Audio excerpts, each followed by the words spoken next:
प्रदेश में शहर शहर और गली गली मंदिर मुक्ति अभियान चल रहा है। कई सालों से कब्जा किए गए मंदिर मिल रहे हैं तो कहीं दशकों से बंद पड़े मंदिरों को खोला जा रहा है। मंदिरों के खुलासे के साथ साथ वहां हिंदू संस्कृति के कई चिन्ह मिल रहे हैं। यह सिलसिला शुरू हुआ संभल से, फिर उसके बाद भस्म शंकर मंदिर और फिर राधा कृष्ण मंदिर मिला। वाराणसी में एक मंदिर का खुलासा हुआ है। मुजफ्फरनगर और अलीगढ़ में भी भोले शंकर के मंदिर का पता चला और गोंडा और बरेली से भी संभल जैसी घटनाएं ही सामने आ रही हैं। तो आज इस बुलेटिन में आपको दिखाने जा रहे हैं कि उत्तर प्रदेश में कैसे कैसे शहर शहर मंदिर मिलने का सिलसिला जारी है और उसके बाद कैसे हर तरफ सिर्फ भोले का ही जयकारा है। तो आपको बताते हैं कि मंदिर कैसे मिल रहे हैं। गोंडा में 200 साल पुराने मंदिर से अतिक्रमण हटाया गया।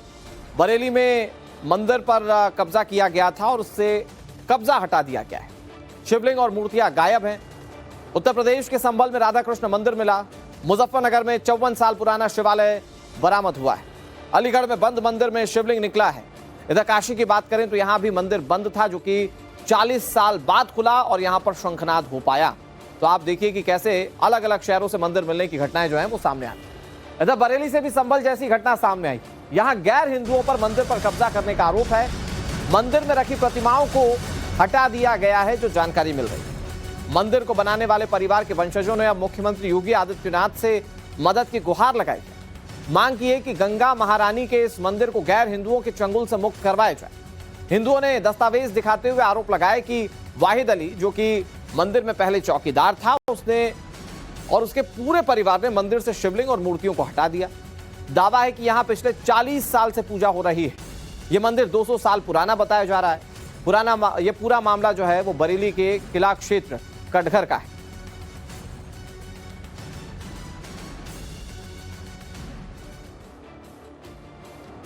और अब आपको गंगा महारानी मंदिर के बारे में बताते हैं। दरअसल ये मंदिर जो है वो 200 साल पुराना बताया जाता है जो कि बरेली में बरामद हुआ है और इसको लेकर मंदिर के बनाने वालों के पूर्वज जो हैं या जो उनके परिवार के लोग हैं अब इस पर मुख्यमंत्री से मदद की गुहार लगा रहे हैं। गैर हिंदुओं पर मंदिर पर कब्जा करने का आरोप है। मंदिर में रखी गई प्रतिमाओं को भी हटाने का आरोप यहां पर लोग लगा रहे हैं। मुख्यमंत्री योगी आदित्यनाथ से मदद की गुहार लगाई गई है ताकि इस मंदिर को फिर से सुचारू किया जा सके। गैर हिंदुओं के चंगुल से मंदिर मुक्त करवाने की मांग की जा रही है। मंदिर समिति ने मंदिर में गैर हिंदू चौकीदार को रख लिया था। बताया जाता है कि उसने अपने परिवार के साथ मिलकर यह कब्जा किया। धीरे धीरे चौकीदार ने मंदिर के अंदर से जो मूर्तियां थी वो हटा दी और उसके परिवार के लोगों ने बाकी लोगों के मंदिर में जाने पर पाबंदी लगा दी। चौकीदार ने मंदिर में ताला लगाना शुरू कर दिया था। धीरे धीरे मंदिर में लोगों का आना जाना बंद हो गया था और फिर उसके बाद वहां से मूर्ति हटाकर उस मंदिर को पूरी तरह से शून्य कर दिया गया, जहां पर लोगों को पता तक नहीं था कि यह मंदिर एग्जिस्ट करता है। यहाँ गंगा माता का मंदिर हुआ करता था, चांदी के खड़ा हुआ करते थे, वो यहाँ से गायब हैं, मूर्तियाँ गायब हैं। इसके लिए हम कल डीएम साहब से और जिलाधिकारी महोदय से मिलकर इसमें उच्च स्तरीय जांच की मांग करेंगे ताकि ये मंदिर मुक्त हो सके और मंदिर मुक्त होकर पुनः ये यहाँ पे पूजा पाठ चालू हो सके। गंगा महारानी मंदिर यह बनवाया था और उसको काफ़ी समय से अब इन लोगों ने कब्जा कर लिया है इस पर और उसमें मूर्ति दूध या शिवलिंग था। गंगा महारानी मंदिर की मूर्ति थी, उसकी पूजा पाठ होती थी और मैंने सब रिकॉर्ड जो भी है ऑन पेपर जितना भी है मेरे सब दे दिया और मैं यहाँ करीब मेरा परिवार तो 250 साल से करीब रह गया, बहुत समय से रह गया है और मेरे परिवार ने सब कुछ किया। आखिरी बार कब तक पूजा होती रही है यहाँ पर? ये भैया ये अपने 35-40 साल से पूजा बन रहा है। बड़ी बात यह कि मुस्लिम पक्ष वहां मंदिर होने के दावों को नकार रहा है। मुस्लिम पक्ष की ओर से क्या कहा जा रहा है अब ये आपको सुनाते हैं। ये गलत है, ठीक है। ये सरकारी सोसाइटी है, दौली रघुबर दयाल सरकारी समिति। देखिए इसका बोर्ड लगा हुआ है, वो आप बोर्ड देखिए, बोर्ड लगा हुआ है इसका, ठीक है। हम यहाँ पर चौकीदार हैं, हमारे फादर यहाँ पर चौकीदार है सरकारी समिति के, जिसमें खाद है और अभी भी इसमें खाद रिकॉर्ड है, ठीक है। सारा रिकॉर्ड है हमारा यहाँ पर और खाद भी मौजूद है हमारा यहाँ पर। ये सरकारी समिति है जो 1956 से चलती आ रही है। इसके अंदर हम यहाँ के चौकीदार हैं और यहाँ पर कोई भी मंदिर नहीं है, क्योंकि यहाँ आप चाहे तो मोहल्ले वालों से सर्वे कर सकते हैं, उनसे पूछ सकते हैं। यहाँ पे काफ़ी बुजुर्ग लोग हैं जिनकी उम्र 70-70, 80-80, 90-90 साल है, ठीक है, वो लोग भी यहाँ मौजूद हैं। और जो लोग ये बता रहे हैं कि ये मंदिर है, ये गलत है। इधर गोंडा में भी ऐतिहासिक मंदिर को अतिक्रमण से मुक्त करवाया गया है। मुस्लिम बाहुल इमामबाड़ा मोहल्ले में 200 साल पुराने बड़ी संगत मंदिर परिसर पर अवैध कब्जा किया गया था। मंदिर ना दिखे इसके लिए चारों तरफ से टीन शेड लगवाकर वाहनों की पार्किंग बना दी गई। इसकी जानकारी मिलने पर बुधवार को डीएम नेहा शर्मा, पुलिस और प्रशासनिक अमला मौके पर पहुंचा। मंदिर के पूरे परिसर का जायजा लिया गया। इसके बाद जेसीबी बुलाकर अवैध कब्जे को हटाने का अभियान शुरू किया गया। इस मंदिर में भगवान श्री कृष्ण, हनुमान जी और भगवान शंकर की प्रतिमा मौजूद है। दावा है कि लगभग 500 सालों से लोगों द्वारा पूजा अर्चना की जा रही है। मंदिर के आसपास काफी गंदगी फैली हुई थी, जिसको लेकर मंदिर के पुजारी की ओर से गोंडा की डीएम नेहा शर्मा से मिलकर पूरे मामले में कार्रवाई की मांग की गई। डीएम ने अधिकारियों को निर्देश दिया है कि दोबारा मंदिर परिसर की जमीन पर किसी तरह का कोई कब्जा ना हो। अगर कोई दोबारा अवैध कब्जा करने की कोशिश करता है तो उसके खिलाफ कड़ी कार्रवाई की जाए।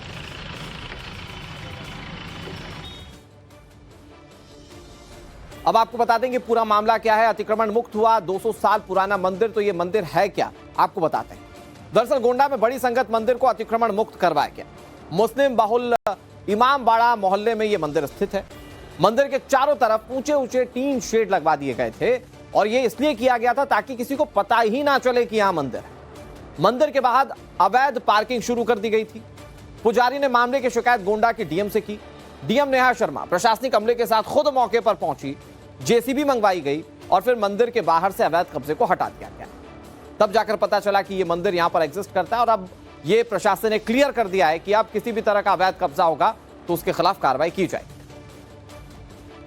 और ये 3 तस्वीरें आपके सामने टीवी स्क्रीन पर अतिक्रमण की साजिश रची गई है। 200 साल पुराना मंदिर जिसे पूरी तरह से शून्य करने की कोशिश की गई। कोशिश ये थी कि ये पता ही ना चले कि ये मंदिर यहां पर है, लेकिन पुजारी ने डीएम से शिकायत की। डीएम एक्टिव हुई तो वो प्रशासन के साथ वहां पर पहुंची और टीन शेड जब हटाए गए तो वो 200 साल पुराना मंदिर प्रकट हुआ। और अब कोशिश ये है कि वहां पर किसी तरह से कोई अवैध अतिक्रमण ना किया जाए। गोंडा में ऐतिहासिक मंदिर को आजाद करवाया गया और इस पर सिटी मजिस्ट्रेट पंकज वर्मा ने क्या कहा, आपको सुनाते हैं। बड़ी संगत हनुमान मंदिर है, अति प्राचीन मंदिर है। उसका जो मुख्य मार्ग है उसके सामने जो है रास्ता था, उस पर कूड़ा करकट और मलबा आदि डालकर और जो गाड़ियां खड़ी करके जो है रास्ते को अवरोधित काफ़ी समय से चल रहा था। आज जिला प्रशासन को जैसे ही सूचना मिली कि जो है रास्ता बाधित है, तो आज तुरंत कार्रवाई करते हुए जिला प्रशासन और नगर पालिका की टीम और पुलिस विभाग द्वारा संयुक्त कार्रवाई करते हुए आज वहाँ पे से अतिक्रमण को हटवा दिया गया है। दरअसल मंदिर मिलने का सिलसिला संभल से शुरू हुआ। यहां पहले भस्म शंकर मंदिर, फिर राधा कृष्ण मंदिर मिला, फिर उसके बाद वाराणसी से ऐसी तस्वीर सामने आई जहां एक पुराना मंदिर खोला गया। इसके बाद मुजफ्फरनगर और अलीगढ़ में भी भोले शंकर के मंदिर का पता चला। इसके बाद गोंडा और बरेली से भी संभल जैसी ही घटनाएं सामने आई। ये 6 तस्वीरें इस वक्त टीवी स्क्रीन पर आपके सामने, जहां मंदिरों पर किया गया अतिक्रमण हटाया गया है। बड़ी बात यह है कि अब इन मंदिरों में पूजा अर्चना की जा रही है।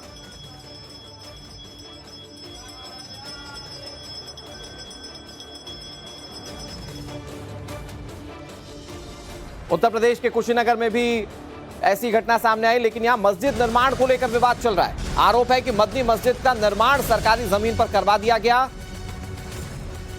और यह कब्जा करके करवाया जा रहा है। सीएम से शिकायत के बाद आज मस्जिद परिसर की पैमाइश की गई। जिला प्रशासन ने मस्जिद परिसर की पैमाइश की। फाइनल रिपोर्ट आने का इंतजार अब किया जा रहा है, जिससे यह साफ हो सकेगा कि सरकारी जमीन पर अतिक्रमण किया गया है या फिर नहीं। दरअसल कुशीनगर के हाटा नगर पालिका में मदनी मस्जिद जो बन रही है, इसको लेकर हिंदूवादी नेता राम बच्चन सिंह ने मुख्यमंत्री से शिकायत की। उन्होंने आरोप लगाया था कि पुलिस चौकी, नगर पालिका और नजूल की जमीन पर अवैध अतिक्रमण कर मस्जिद निर्माण करवाया जा रहा है। हालांकि मुस्लिम पक्ष दावा कर रहा है कि मस्जिद निर्माण के लिए 32 डेसिमल जमीन खरीदी गई और उसी पर यह निर्माण किया जा रहा है। अपने दावे के समर्थन में मुस्लिम पक्ष ने जमीन से जुड़े कागजात जिला प्रशासन के सामने पेश भी किए हैं और अभी इस बात को वेरीफाई किया जा रहा है कि मुस्लिम पक्ष जो दावा कर रहा है कागजों के साथ वो सही है या फिर जो हिंदू पक्ष की ओर से शिकायत की गई उसमें कोई दम। इधर कुशीनगर के मदनी मस्जिद के निर्माण को लेकर विवाद चल रहा है। सरकारी जमीन पर अतिक्रमण कर निर्माण का आरोप लगाया जा रहा है, जो वहां पर हिंदू पक्ष की ओर से आरोप लगाया गया। मुख्यमंत्री योगी आदित्यनाथ से शिकायत की गई, उसके बाद जमीन की पैमाइश शुरू की गई, यानी कि जमीन को नापा गया कि कितनी जमीन है। राजस्व विभाग ने मस्जिद की जमीन की पैमाइश की। सुबह 10 बजे से शाम 4 बजे तक जमीन की पैमाइश हुई। फिर उसके बाद जमीन की पैमाइश के दौरान मुस्लिम पक्ष भी मौजूद था, वो पुलिस कार्रवाई को देखता रहा। अभी तक जमीन पैमाइश की रिपोर्ट सामने नहीं आई है, लेकिन जब ये रिपोर्ट सामने आएगी तो ये पता चलेगा कि वाकई में क्या ये सरकारी जमीन पर अवैध मस्जिद तैयार की जा रही है। सभी इंतजार कर रहे हैं उस रिपोर्ट का। इस पर जो रिएक्शन आ रहे हैं वो आपको दिखाते हैं।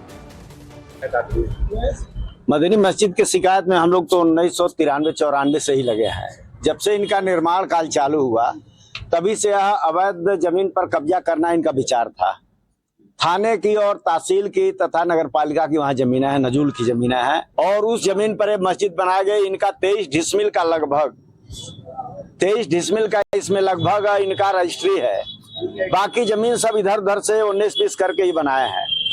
हम लोग लड़ते रहे। बीच में सपा बसपा की सरकारें आई, मस्जिद ही बनवाते रहे उन सरकारों के लोगों से मिलजुल करके।